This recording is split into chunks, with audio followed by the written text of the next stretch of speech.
രാജ്യത്തെ ഏറ്റവും സ്വാധീനമുള്ള എന്നാൽ നിയമത്തിന്റെ കണ്ണിൽ അദൃശ്യമായ ഒരു വലിയ ശൃംഖലയെക്കുറിച്ചാണ് ഇന്ന് നമ്മൾ സംസാരിക്കുന്നത്. 100 വർഷം പിന്നിടുമ്പോഴും ഔദ്യോഗികമായി രജിസ്റ്റർ ചെയ്യപ്പെടാത്ത, എങ്കിലും ഭരണകൂടത്തിന്റെ എല്ലാ തട്ടുകളിലും നിർണായക സ്വാധീനം ചെലുത്തുന്ന RSS അഥവാ ദേശീയ സ്വയം സേവക സംഘം. ഇത്രയും വലിയൊരു സംഘടന എന്തുകൊണ്ടാണ് ഇന്ത്യയിൽ മാത്രം രജിസ്റ്റർ ചെയ്യാത്തത്? വിദേശത്ത് ഇതേ സംഘടന അവിടുത്തെ നിയമങ്ങൾ അക്ഷരം പ്രതി അനുസരിച്ച് പ്രവർത്തിക്കുമ്പോഴും ഇന്ത്യയിൽ മാത്രം എന്തിനാണ് ഈ ഇരട്ടത്താപ്പ്?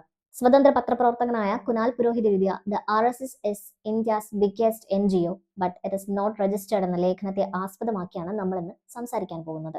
RSS ഒരു സാമൂഹിക സംഘടനയാണെന്നാണ് അവകാശപ്പെടാറുള്ളത്. എന്നാൽ യൂറോപ്പിലെ ഫാസിസ്റ്റ് പ്രസ്ഥാനങ്ങളെക്കുറിച്ച് പഠിച്ചവർക്ക് RSSന്റെ ചരിത്രപരമായ വളർച്ച വലിയൊരു അത്ഭുതമാണ്. 1930കളിൽ ഇറ്റലിയിലെ മുസോളിനിയുടെ ബാലില്ല എന്ന യുവജന സംഘടനയുടെ അച്ചടക്കവും സൈനിക ശൈലിയും മാതൃകയാക്കിയാണ് RSS ആരംഭിച്ചത്. ആ സംഘടനയുടെ അച്ചടക്കവും സൈനിക ശൈലിയും മാതൃകയാക്കി തുടങ്ങിയ RSS അതേ ഫാസിസ്റ്റ് രീതികൾ ഇന്നും അവരുടെ ശാഖകളിൽ തുടരുന്നുണ്ട്. അങ്ങനെ തുടങ്ങിയ RSS ഇന്നിപ്പോ 88,000-ത്തിലധികം ശാഖകളുമായി വളർന്ന് പന്തലിച്ച് നിൽക്കുകയാണ്. 2010-ൽ 40,000-ത്തോളം ശാഖകളാണ് അവർക്ക് ഉണ്ടായിരുന്നത്. 2014-ഓടെ അത് 44,000-ആയി വർദ്ധിച്ചു. അതിനുശേഷം അവിശ്വസനീയമായ ഒരു വളർച്ചയാണ് സംഘടനയ്ക്ക് ഉണ്ടായത്. ഈ വർഷം മാർച്ചിലെ കണക്കുകൾ പ്രകാരം RSS എന്ന സംഘടനയ്ക്ക് 88,000-ത്തോളം ശാഖകളുണ്ട്. ഇന്ത്യയിൽ മാത്രം 55,000-ത്തിലധികം കേന്ദ്രങ്ങളിൽ ഈ ശൃംഖല ഇന്ന് വേരുറപ്പിച്ച് കഴിഞ്ഞിട്ടുണ്ട്. ഇത്രയും വിപുലമായ ശൃംഖല ഉണ്ടായിട്ടും രജിസ്ട്രേഷൻ ചെയ്യാൻ എന്തുകൊണ്ടാണ് അവർക്ക് ഭയം? അതിന് അവർ തന്നെ പറയുന്ന ന്യായീകരണം ഹിന്ദുധർമ്മം രജിസ്റ്റർ ചെയ്തിട്ടില്ല, അതുകൊണ്ട് ആ സംഘടനയും രജിസ്റ്റർ ചെയ്യേണ്ടതില്ല എന്നാണ്. RSS തലവൻ മോഹൻ ഭഗവതാണ് ഇത്തരമൊരു പരാമർശം നടത്തിയിരിക്കുന്നത്. മോഹൻ ഭഗവതിന്റെ കണ്ടുപിടുത്തം ഒട്ടും യുക്തിസഹമല്ലെന്നാണ് കുനാൽ തന്റെ ലേഖനത്തിൽ വിമർശിച്ചിരിക്കുന്നത്. മതം എന്നത് വിശ്വാസമാണ്, എന്നാൽ RSS എന്നത് രാഷ്ട്രീയ അജണ്ടയുള്ള ഒരു സംഘടിത സംവിധാനമാണ്. അതുകൊണ്ട് തന്നെ മോഹൻ ഭഗവതിന്റെ പ്രസ്താവന തീർത്തും ഇലോജിക്കൽ ആണെന്നാണ് കുനാൽ ചൂണ്ടിക്കാണിക്കുന്നത്.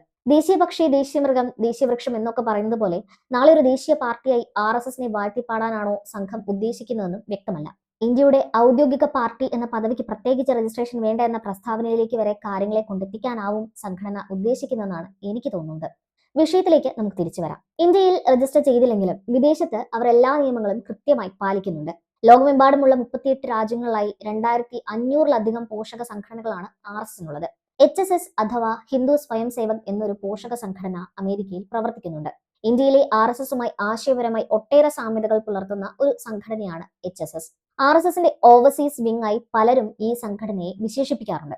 RSSൽ നിന്നും പ്രചോദനം ഉൾക്കൊണ്ട സംഘടനയാണ് HSS എന്ന് അവർ തന്നെ ഔദ്യോഗികമായി പരിചയപ്പെടുത്തിയിട്ടുമുണ്ട്. അമേരിക്കൻ നിയമങ്ങൾ അനുസരിച്ച് ഒരു നോൺ പ്രോഫിറ്റബിൾ സംഘടനയായിട്ടാണ് HSS പ്രവർത്തിക്കുന്നത്. അതുകൊണ്ട് തന്നെ തങ്ങളുടെ വരുമാന സ്രോതസ് എന്താണ്, ഡൊണേറ്റ് ചെയ്യുന്നത് ആരാണ്, തങ്ങളുടെ പ്രൊജക്ടുകൾ എന്താണ് തുടങ്ങിയ വിവരങ്ങളെല്ലാം അമേരിക്കൻ നിയമവ്യവസ്ഥയ്ക്ക് മുന്നിൽ കൃത്യമായി വെളിപ്പെടുത്താറുണ്ട്. ഇതുകൂടാതെ HSS അമേരിക്കയിൽ നിന്ന് വൻതോതിൽ ഫണ്ട് സമാഹരിക്കുന്നുണ്ടെന്ന് പല റിപ്പോർട്ടുകളും പുറത്തു വന്നിട്ടുണ്ട്. HSS അമേരിക്കയിൽ നിന്ന് വൻതോതിൽ ഫണ്ട് സമാഹരിക്കുന്നുണ്ടെന്നാണ് കുനാൽ പുരോഹിത് അദ്ദേഹത്തിന്റെ റിപ്പോർട്ടിൽ വ്യക്തമാക്കുന്നത്. കുറച്ചു വർഷങ്ങൾക്ക് മുൻപ് വന്ന ഒരു റിപ്പോർട്ട് പ്രകാരം ഏകദേശം 2,000 മുതൽ 3,000 കോടി രൂപ വരെയാണ് ഇവർ ഇന്ത്യയിലേക്ക് ഇത്തരത്തിൽ അയച്ചിട്ടുള്ളത്. ഇന്ത്യയിൽ വിദേശ ഫണ്ട് സ്വീകരിക്കുന്ന NGOകൾക്ക് FCRA പ്രകാരം കടുത്ത നിയന്ത്രണങ്ങളും സർക്കാർ ഓഡിറ്റിംഗും ബാധകമാണ്. ഇന്ത്യയിലെ ഏറ്റവും വലിയ NGO എന്ന് സർക്കാർ തന്നെ വിശേഷിപ്പിക്കുന്ന RSSന് മാത്രം ഇതൊന്നും ബാധകമല്ല. പക്ഷേ അമേരിക്കയിലാണെങ്കിൽ അവിടുത്തെ നിയമങ്ങൾക്ക് മുൻപിൽ മുട്ടുമടക്കാൻ അവർ തയ്യാറാണ്. കാരണം അവിടുത്തെ കർശനമായ നികുതി നിയമങ്ങളും ഓഡിറ്റിംഗ് മാനദണ്ഡങ്ങളും പാലിച്ചാൽ മാത്രമേ അവർക്ക് അവിടെ ഒരു NGO ആയി പ്രവർത്തിക്കാൻ കഴിയൂ. ഇതുകൂടാതെ HSSന്റെ പ്രവർത്തനങ്ങൾ പലപ്പോഴും അമേരിക്കൻ കോടതികളിൽ വരെ വലിയ ചർച്ചയാകാറുണ്ട്. അവരുടെ പ്രവർത്തന രീതികളും ചില പ്രത്യേക വിഭാഗങ്ങളെ ലക്ഷ്യമിട്ടുള്ള ആശയ പ്രചാരണങ്ങളും സമൂഹത്തിൽ ധ്രുവീകരണം ഉണ്ടാക്കുന്നു എന്നാരോപിച്ച് നിരവധി പരാതികളാണ് കോടതികളിൽ വന്നിട്ടുള്ളത്.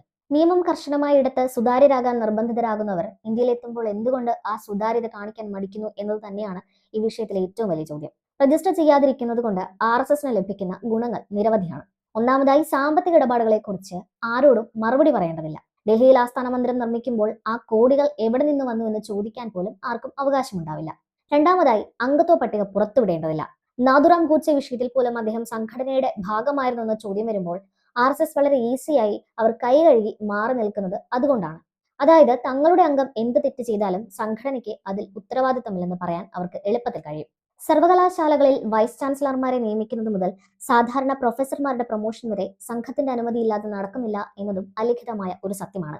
ജാമിയ മിലിയ, അലിഗഡ് മുസ്ലിം യൂണിവേഴ്സിറ്റി തുടങ്ങിയ ന്യൂനപക്ഷ സ്വഭാവമുള്ള ഉന്നത വിദ്യാഭ്യാസ സ്ഥാപനങ്ങളിൽ പോലും സംഘത്തിന്റെ അജണ്ടകൾക്ക് അനുസൃതമായ നിയമനങ്ങളും മാറ്റങ്ങളും നടപ്പിലാക്കപ്പെടുന്നുണ്ട്.